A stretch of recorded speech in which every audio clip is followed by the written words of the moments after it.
Hello everyone, this is Indicator Commentary. Thank you for tuning in and remember to like, subscribe and share. So today I have a discussion that have centered on political controversy that has sparkled intense debate across the Caribbean, Africa and the United Kingdom. The issue revolves around comments reportedly made by Reform UK politician Zia Yusuf, suggesting that countries seeking reparation for the transatlantic slave trade could face restriction on UK visas and foreign aid. So the remarks have triggered widespread criticism, with many arguing that they reflect an outdated approach to international relations. Others believe that they reveal just how sensitive the issue of reparation has become as more nations demand justice for lasting effects of slavery and colonialism. Now, so I'll examine the controversy, explore the historical background, look at the restriction from critics and supporters, and discuss why many Caribbean and African leaders say they remain committed to pursuing accountability despite political pressure. So stay tuned as I dive deeper in this video, and remember to subscribe, like, and share. Thank you, and let's continue watching. That you want to block visas for nations that ask for slavery reparations. Yeah. You're basically saying you won't give visas then to huge swathes of the Caribbean and Africa.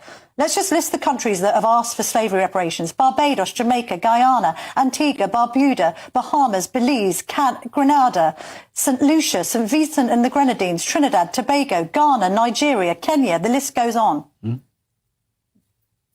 You think that's a feasible and operative plan?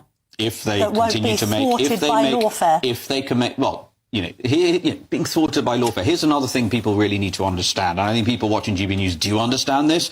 His Majesty's Parliament is sovereign. This notion that, a minister will sit there and a prime minister will sit there and just get overruled by courts.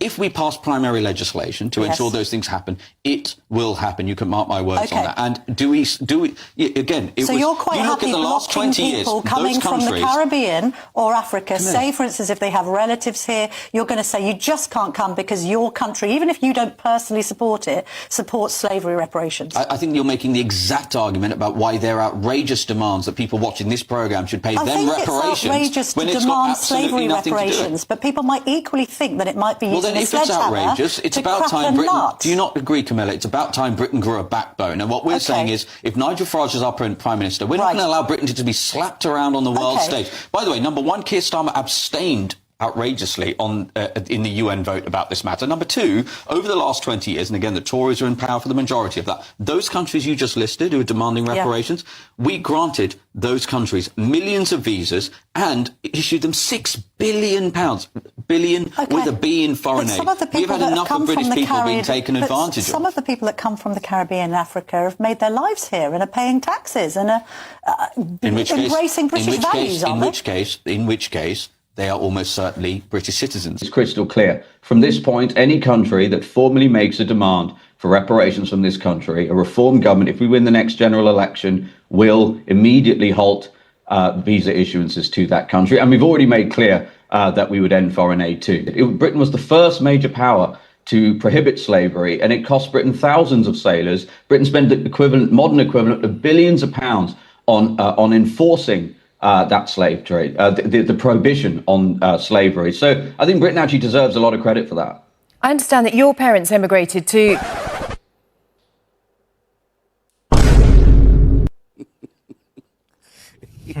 Now, for those of you wondering who this man is, his name is Zia Yusuf, and he's the spokesperson for the Reform UK party, where they are planning that when it comes to power, they'll be banning the issuance of visa to all the countries that are demanding reparation, including Jamaica, Barbados, Nigeria, and then Ghana. Now, the funny thing is, his parents are also from Sri Lanka, and the foreign minister of that country is also demanding reparation. So I'm looking forward to see what will happen. Now, let's even put that one aside. He was talking about the fact that the UK played a huge role in abolition of the slave trade. One thing that they never talk about is what really led to the abolition. The resistance that was rising in Africa and the Caribbean, where there were people like the Maroons, before people like William Wilberforce came in. They never talk about the fact that after this abolition, they shifted to raw materials in Africa, how the economy once depended on their colonies, to the extent that they scrambled for Africa in the 1880s, a main thing that led to the retrogression of Africa. They don't talk about the fact that they came to recruit Africans to go and fight in a world war that they had no role in, promising them a lot of money. When they came back from the World War and they were demanding for their money, they were shot and killed in 1948. Have the families of these people been compensated? The person who did it said it on camera. I gave the order to fire, and nothing happened. And I retreated back onto the firing party and tore a rifle out of the hands of one of the men, and I myself fired at a man in front who was urging the crowd forward, and he was killed. And I think I fired a total of another 5 shots. And the crowd turned around. Recently, there was a political party in a country I won't mention threatening us that if we continue with this campaign, we run the risk of being banned from entering their country. They will impose visa bans. You will have observed that there was a conscious effort on our part to ignore the provocation. There are those who want to make this moment confrontational, who want to sow the seeds of division and discord, and to engage in actions that agents provocateurs engage in. We will not fall for the bait. And you can threaten us all you want, intimidate us all you want, but we will stay focused, and we will only engage those who are willing to partner with us. Have you ever been happy to be right and at the same time sad to be right, but at the same time you're just happy that you were right? I was in a TikTok group with 25 people and we were discussing the gravest crime of all times, which is slavery. It was voted, right? And England did not finalize their part in the situation. America just said no, nay, nada. I believe Argentina and Israel did the same thing. But the conversation we were having was simply about the reparation, you know, the payout. And I said, we're not getting any money. Stop going back and forth about the money. And the Jamaicans there, they were so mad I was in the box. And I said, I was also like, you know what? Where are we even going after the money? And there was this big conversation. No one understood me because I know something. I've been watching politics for a very long time and I knew something was going to happen. So this is what happened. Exactly what I said. I said, listen up, people. Before they gave us a cent, a dollar, what they're going to do is just ban us no more visa. Because they know most Caribbean and most African people are obsessed with England, Canada, America. Obsessed with Europe. They're obsessed with being into these places. And every time they want to eat us, the first thing they do is say to us, you know, we're not going to give you any visa. We're going to cancel your visa. Every time they use it against Jamaica. So I know, I just knew that the way to shut everybody up is to say, if you insist, if you really want it, then you're no longer allowed to come in our country. And because we are greedy to go there, we will just back down. Zia, is that the name of the Pakistani politician guy? That's exactly what he said a few days ago. Yes! I was right! Yes, I was right! You know I'm right! You know I'm right! You know I'm right! You know I'm right! You know I'm right! Everybody know I'm right! Yes, I was right. He said, if you insist on getting money from us, then we won't give you guys visas anymore. We will block all of you from entering to our country. I knew it. They weren't going to give us any money. Any money. In fact, Zia, what he said is that 6 billion already been paid out. 6 billion. I never knew 6 billion was paid out. So I am here thinking, if 6 billion was paid out, and if we're going to split that over about 35 countries, hold on, let me calculate. My maths class never get me prepared for this. 171 million and some change would be for each country. Somebody get a calculator and help me fix this. Per each country. Now, how we never heard of Jamaica getting 171 million pounds from England? We never heard of that. But that is what he said. He said 6 billion. Someone calculate, help a sister out. And then, what we have, 2.5 million people on the island?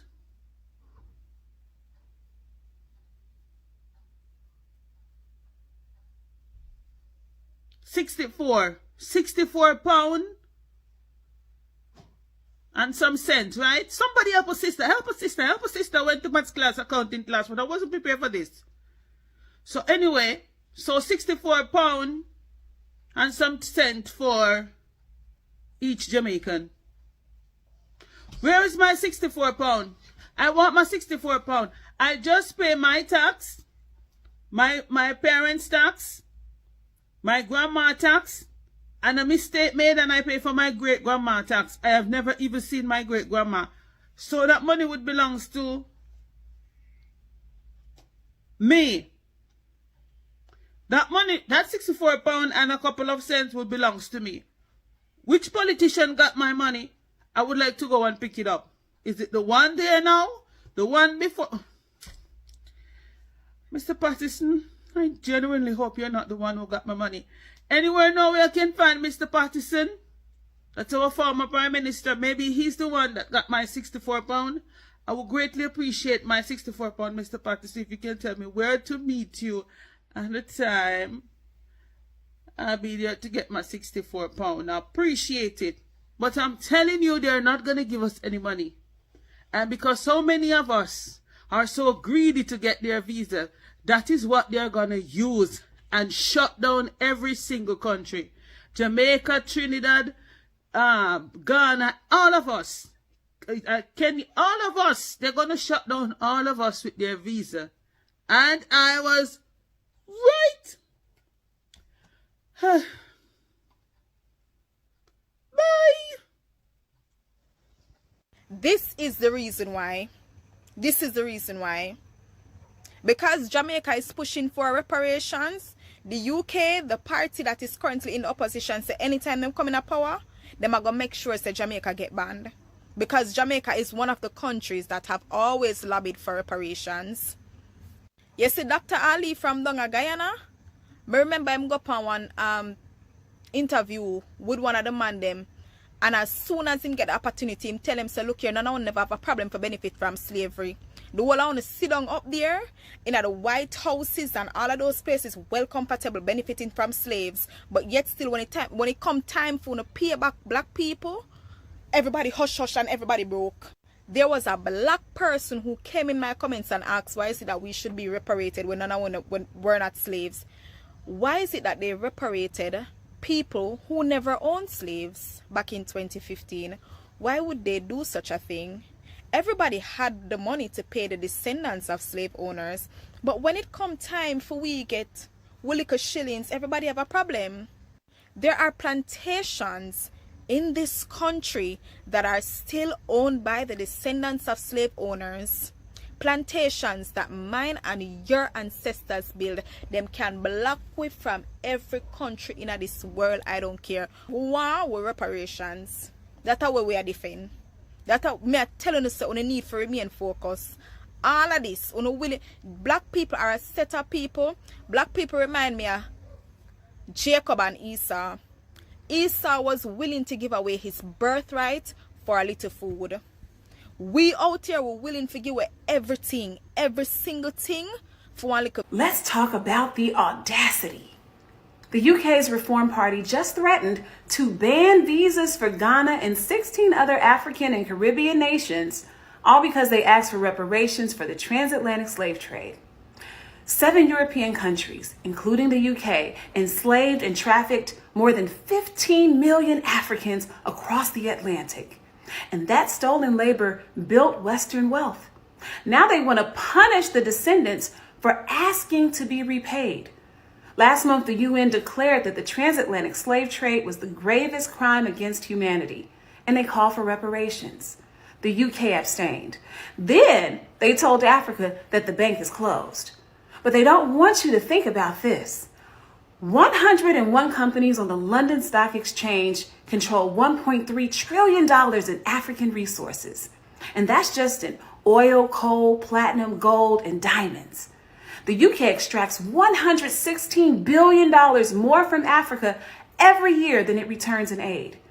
Britain is South Africa's single largest international investor, with more than $65 billion invested. A recent UK-Nigeria trade deal alone was worth about $1 billion. Now, they need Africa's land.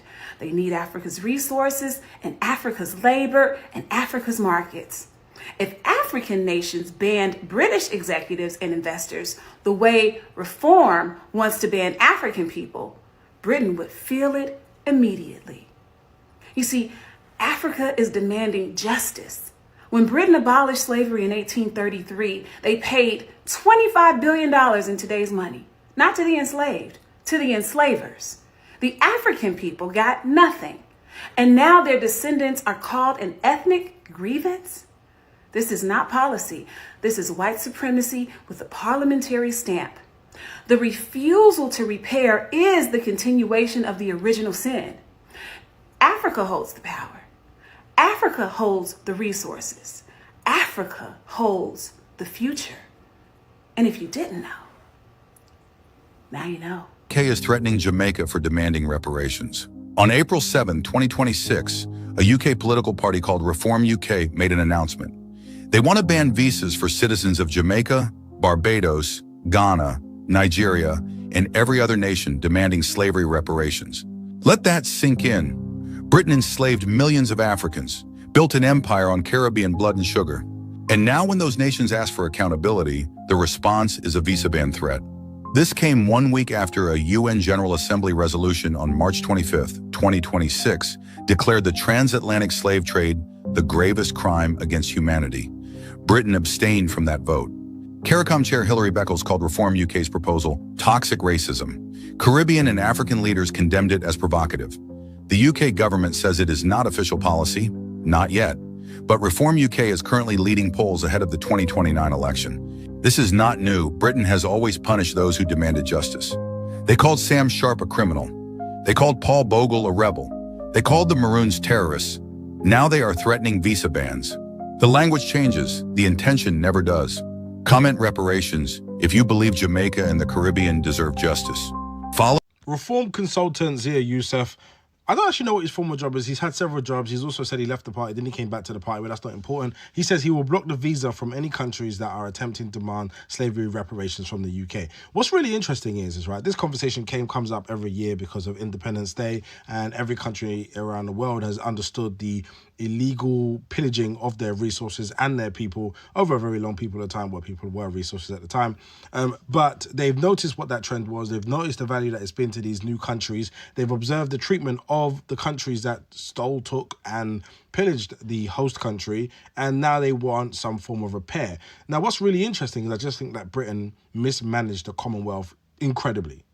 By the way, if you get to the point where you have leadership and ownership of all these different colonies, and maybe you cannot afford to maintain them after the Second World War because you've used all your money, but the strategic alliance you could have gone into for resources would have been astronomical if it was managed properly, but it hasn't been. Anyway, the greater point is that acting as a support network for these countries in the global stage would have meant that all of these countries would have had education, they would have had infrastructure, they would have had a share of their own resources, and Britain would still be profiting from the global. And I'm pretty sure some of these countries would take that benefit. Some of the citizens will definitely take that benefit back today because they're unhappy with how their countries are run as I think third world is a outdated term, but a oppressed nation on a global scale. Antigua and Barbuda, which is my host country, Jamaica as well, but Antigua and Barbuda is where my grandparents are from. Bahamas, Barbados, Belize, Dominica, Ghana, Grenada, Guyana, Haiti, Jamaica, Kenya, Montserrat, Nigeria, St. Kitts, St. Nevis, St. Lucia, St. Vincent, Grenadines, Suriname, and Trinidad and Tobago. Basically, all the cool countries, all the vibiest countries, all the best countries for food, dance, music, culture, and people, they're going to try and ban. Well, I think the first thing that they should do is threaten to ban them back because this idea that Britain believes that it can export itself into any country that it wants with all this privilege while denouncing and diminishing the returns of everybody else is nonsense. So I would immediately threaten the exact same thing back to them. But more importantly, Britain needs these countries more than it realizes. This is half of your football teams there and more. So continue with your empty threats. And Zaya Youssef, you charlatan. On the surface, $6.6 billion seems like an astronomical amount for what Zia Youssef is saying enough is enough after Britain has paid that amount in foreign aid over 2 decades to countries demanding compensation. So now Britain is saying we're going to block visas from countries who are demanding slavery reparations. And this is why I'm about to break down how not only is this the most idiotic thing I've ever heard of, it is grossly insulting to people of color around the world. Let me first make it like crystal. At the height of the British Empire, they ruled a quarter of the Earth's surface. I'm going to say that again. A quarter of the Earth's surface, which translates from anywhere to 65 to 80 countries that were under British rule. Mind you, historian Stuart Laycock actually said that they have invaded all but 22 of the world's 200 recognized countries. Great Britain is a goddamn island. I'm going to use India as my example because if they are not one of, they're the most well-documented colonies of British Empire, right? From 1765 to 1938, Great Britain stole anywhere from $45 to $65 trillion worth of resources from India alone. 173 years of pure pillaging. They dropped India's GDP from 25% to 4%. This right here is the Star of Africa, which is currently the world's largest mined white diamond ever. Mind you, they broke this off from the actual Cullinan diamond, which was 3,106 carats. That thing weighs 1.4 pounds. But the Star of Africa is actually a part of the British monarchy scepter.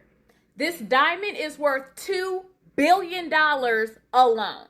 So as far as I'm concerned, the British Museum ain't nothing but a giant ass storage unit from all the shit that country has stolen from everybody. Mind you, King Charlie over there got a 50% raise in his official annual income for the 2025-2026 year. Just for being king, because it falls under his official duties. Excuse me? So for this Sri Lankan politician to say it with chest, like this is giving attitude, to threaten people's visas because they've given enough money? Are you insane? The fact of the matter is, Britain can't even pay back India, let alone all the other countries that it stole from since the beginning of time. Because let me be like crystal, there is no British Empire without all the other countries that they took things from, including people. A UK political party called Reform UK is proposing to ban the visas of countries who had voted for reparations for slavery. As an advocate of Jamaica and someone who is in talks and has conversations and knows people on the ground and has family in Jamaica, I would like to invite you all to a protest that's occurring on April 13th to speak out against British colonialism and to retrieve Jamaica back to the people. Now, although Jamaica claims to be an independent country, it is still very much owned by the British. The British High Court have the ability to overturn and override what the Jamaican courts say. And that's why we've seen certain people released from prison when the Jamaican government did not support that as such. Nor did many of the Jamaican people, let's just be honest. But most importantly, the British monarchy has taken advantage of the vulnerability of the people in Jamaica. They are guilty of violating the human rights of Jamaicans. And it's time for Jamaicans to stand up against them. It's time for all of us to use our voice and start speaking out. And if you are in Jamaica, then please join us on March 13 to speak out against the injustices that have been happening toward Jamaicans in Jamaica at the hands of the British monarchy. Join us on April 13 at 11 a.m. at the JDF Admiral office. Fight with your fellow Jamaicans and stand up for what's right. This is the No British Imposter protest. If you'd like more information, please check the caption where you can give us a shout and we can support you along the way. One Jamaica. Now, according to the controversy began after comments attributed to Reform UK suggested that any nation formally demanding reparation from Britain could risk losing access to UK visas and foreign aid supporters. So, supporters of the position argued that the UK could not reward governments that pursue financial compensation for events that occurred centuries ago. So, however, the proposal immediately generated strong backlash from commentators, activists, and members of the African and Caribbean diaspora. Critics described the statement as divisive and argued that it reflects attitudes rooted in Britain colonial past rather than modern diplomacy. Many of those responding emphasize that the reparation movement is not simply about money. Instead, they say it is about acknowledging historical injustice, addressing the lasting economic and social consequences of slavery, and recognizing how colonial systems shaped inequalities that continue to affect many nations today. Another major thing throughout the discussion in Britain's historical role in the transatlantic slave trade. While Britain is often recognized for eventually abolishing the slave trade, the video argues that this narrative overlooks the determined resistance of enslaved Africans and freedom fighters throughout the Caribbean. So, examples such as the Maroons and numerous slave uprisings are highlighted as evidence that enslaved people actively fought for their freedom long before abolition became official government policy. According to this perspective, abolition was not simply an act of generosity by Britain, but also the result of continuous resistance that made the institution increasingly difficult to maintain. The discussion also focuses on the economic legacy of colonialism. Critics argue that Britain's industrial and financial development benefited enormously from wealth generated through slavery and colonial exploitation. They contend that many former colonies continue to experience economic challenges rooted in centuries of extraction and unequal development. Because of this history, supporters of reparation argue that their demand represents a search for justice and accountability rather than an attempt to create conflicts with Britain. So, another important point raised in the video is the growing unity among Caribbean and African nations. According to the several speakers, governments and citizens across these regions are becoming more willing to speak openly about historical injustices and to cooperate in advancing shared interests. So, rather than being discouraged by threats involving visas and foreign aid, many believe these countries should strengthen partnerships with one another, diversify their economies, and expand relationships with nations around the world. The message presented is that long-term independence comes through stronger regions cooperation and reduced reliance on any single international partner. So the video also argues that global attitude towards colonial historicals are changing. Issues that were once rarely discussed in the mainstream political circles are now receiving greater international attention. With increasing calls for historical accountability, educational reforms, and honest conversation about the lasting consequences of slavery. Whether or not reparations are ultimately achieved.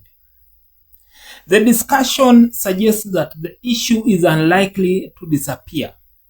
Instead, it may continue shaping diplomatic relationships between former colonial powers and the countries affected by slavery and colonial rule.